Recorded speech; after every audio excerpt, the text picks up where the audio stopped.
What is up, my guys? HKsmash here, and for this video, I wanted to talk about my hands-on experience with Street Fighter 6 for the closed beta test weekend. I was very, very fortunate enough to get my hands on an access code and pretty much spent the entire waking hours of the beta just playing as much as I possibly could. And I wanted to share with you my thoughts and talk about the experience and also share some feedback. And of course, I'd love to hear what your thoughts are in the comments section. So make sure you guys send off and let me know what you thought about with your experience in the Street Fighter 6 beta. Now, all things considered with the closed beta, we had access to a couple of different things in the game. I'm going to focus on a few different areas that stood out to me the most. But I'm going to let you guys know from the early jump here that I don't have anything negative to say about my experience with the game because it was just that good. But I do have a couple of talking points that I have written down here, so I'm going to go over them with you all in order. So the first thing I wanted to discuss with you guys about was how does the game play, which I'm sure is a very common question that a lot of folks have. So this was incredibly easy to pick up right away. I would say it took me a good hour to an hour and a half to get used to the system and the flow of the game. I think a lot of us felt with the early impressions of the game from some of the conventions like the Tokyo Game Show, along with some of the community events that we saw, the game felt clunky and slow. Or at least in my opinion, that's what it looked like. This was not the case by any means. This is the most fun I've ever had playing a Street Fighter game, and that says a lot because I played Street Fighter a good amount in the past and I never really had a good time with it. I played it just because it was Street Fighter and it was just something to play, but I never really dove into it, and this by far was the most fun I've ever had playing any Street Fighter game in the franchise. The combo system, which I'll get into more detail very soon, was very easy to understand, and it left a lot of room for creativity, which I love. It's still Street Fighter at its core, but it also felt new, and I think returning and new players are going to thrive a lot in this game. I regret not really spending more time with other characters like I wanted to, but in the end, I'm glad I spent the majority of my time with Luke learning his strengths and weaknesses. I think for a lot of folks, this is going to be a very easy game to pick up, and considering all the different systems that they're adding in around the training mode, it's going to give people an opportunity to really educate themselves and get familiar with the game. And of course, veterans that are returning to the game from Street Fighter V are going to be able to pick up the game right away. So if you're playing Street Fighter V like myself, I just started picking up Street Fighter V again, and I've been actually having a lot of fun with it. You're going to do really well in Street Fighter 6.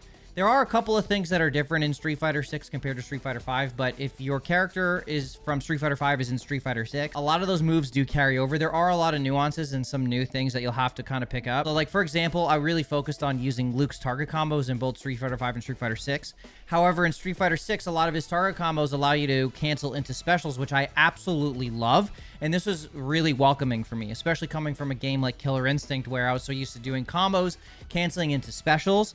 This was very familiar to me, and it was super easy for me to pick up and understand. Overall, all things considered with this beta, the game played really well. I played in 4K the entire weekend. The frame rate was super smooth. It was just really fantastic and super beautiful to look at. The game plays really well. The next thing I want to talk to you guys about is the netcode. I think this is a very important talking point here. I don't know about you guys, but I've been spoiled with the netcode from Killer Instinct, and I have not been able to find a game that matches what Killer Instinct has to offer with their netcode. But the netcode felt surprisingly very smooth, all things considered. You know, we were in a beta, and I was actually expecting significantly more lag and interruptions. I was expecting to get kicked out a lot.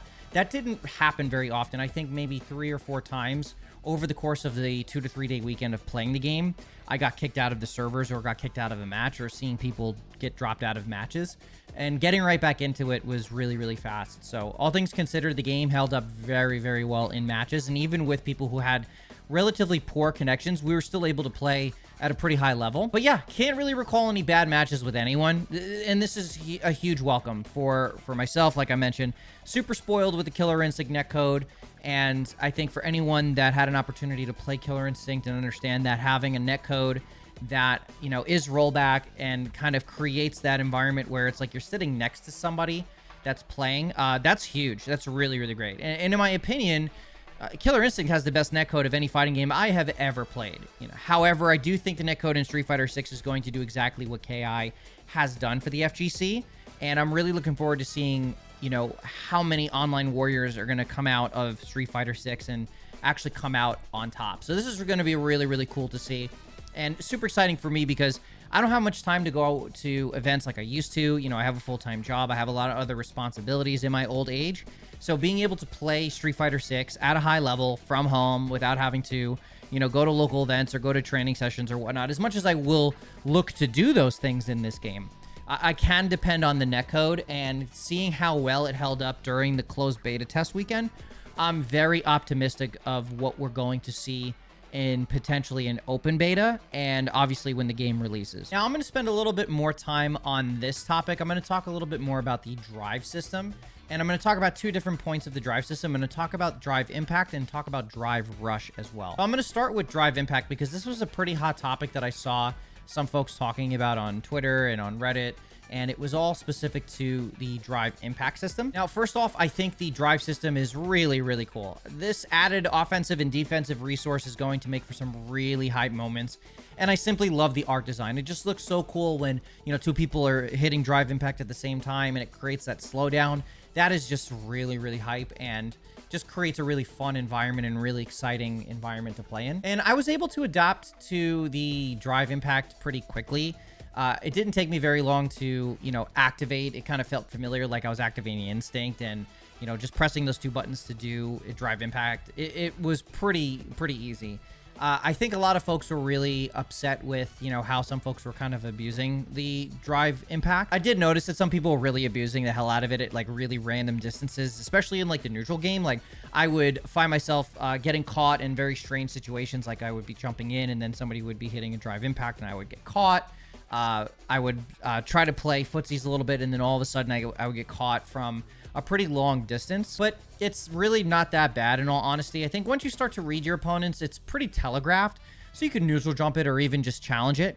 I noticed if I'm committed to a target combo while my opponent is throwing out an impact, I can counter it so long as I'm fast enough. So if I'm throwing out a 1-2-3 target combo, if I'm already in the process of throwing out those 3 buttons while that impact is happening, or at least right before, I can essentially break through it, which is really, really cool and super satisfying. Or you could simply just triple jab and you'll get right past it. You just got to be really quick. Other than that, you're going to get caught. The one thing I didn't really like about drive impact was the fact that the gauge requirements for the drive impact was not as much as drive rush, and I'll get into that in just a moment. But I did find that for people who were abusing the drive impact, still were, you know, left with more drive gauge than they would if they were using drive rush more.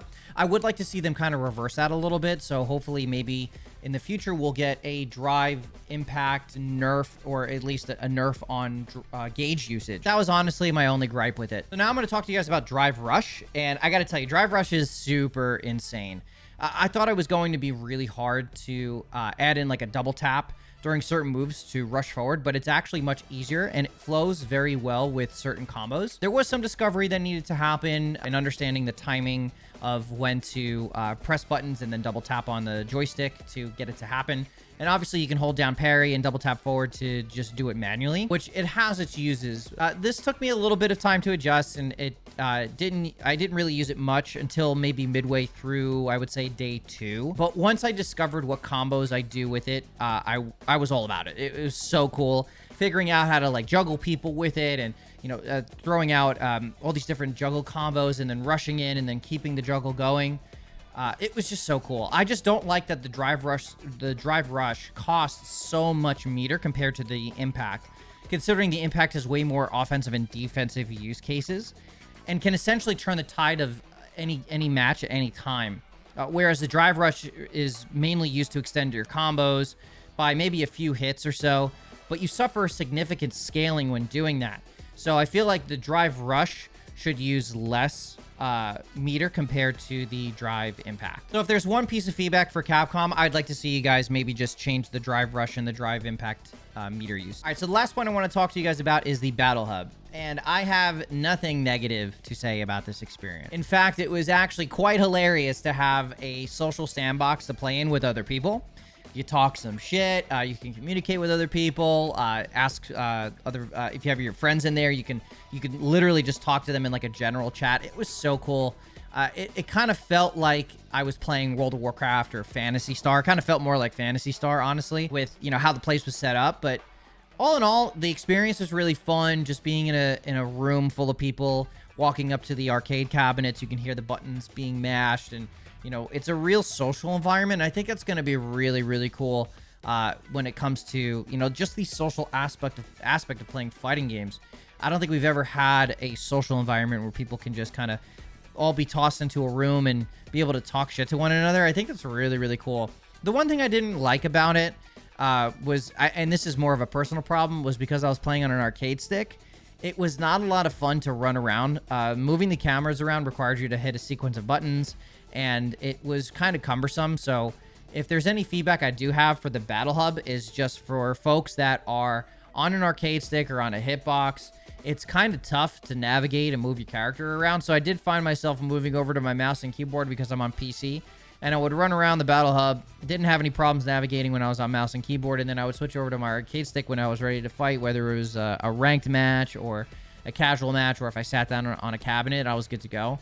But yeah, running around on an arcade stick, that definitely needs to change. But I'm not exactly sure how Capcom can really change that. But that's just a small gripe that really doesn't change how the game plays. So just small feedback. So overall, my experience was insanely positive, and I'm even more excited for another potential opportunity to play another beta, hopefully in the not so distant future. I anticipate we'll get an open beta closer to launch with more characters and maybe more features like the single player campaign, and of course the Battle Hub mini games, all the party games that they have, and getting back into ranked mode would be really, really cool. I'll continue to cover any Street Fighter 6 related news and upload the remaining footage that I have left over the coming weeks. So until then, make sure you're subscribed and stay locked in for Street Fighter 6 related content on this channel. I am HKsmash, and I will see you guys in the next video.